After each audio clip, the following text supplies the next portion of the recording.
Yes, kama kawaida yangu, kama ninavyofanyaga kila siku hizi ni package mbili tofauti tofauti, ila zote zinaenda Marekani. Hii inaenda Ohio State, lakini hii inaenda Alaska USA huko Marekani.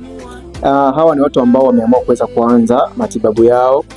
Kuna mmoja ambaye alikuwa anasumbuliwa sana na madonda ya tumbo, lakini kuna mwingine ambaye kizazi chake kinakuwa kinasumbua, anapata ujauzito kwa shida sana, lakini pia hata periodi zake nazo zinakuwa hazieleweki. Kwa hiyo hizi ni dawa ambazo zinaenda kuwasaidia kuweza kupona changamoto zao moja kwa moja. Uzuri ni kwamba nitawasimamia mpaka pale ambapo nitahakikisha kwamba wamepona changamoto zao. Kwa hiyo haijalishi kwamba upo mbali kiasi gani, bado nitakuhudumia na nitakusimamia mpaka nitakapohakikisha kwamba umepona changamoto yako. Hizi sijazifunga vizuri, lakini DHL huwa wana utaratibu wao wa kuweza kufunga hizi paketi zao vizuri. Kwa hiyo zikienda kule watazifunga, nitazidisplay pia baadaye, mtaona jinsi ambavyo watakuwa wamezifunga. Karibuni sana niweze kuwahudumia.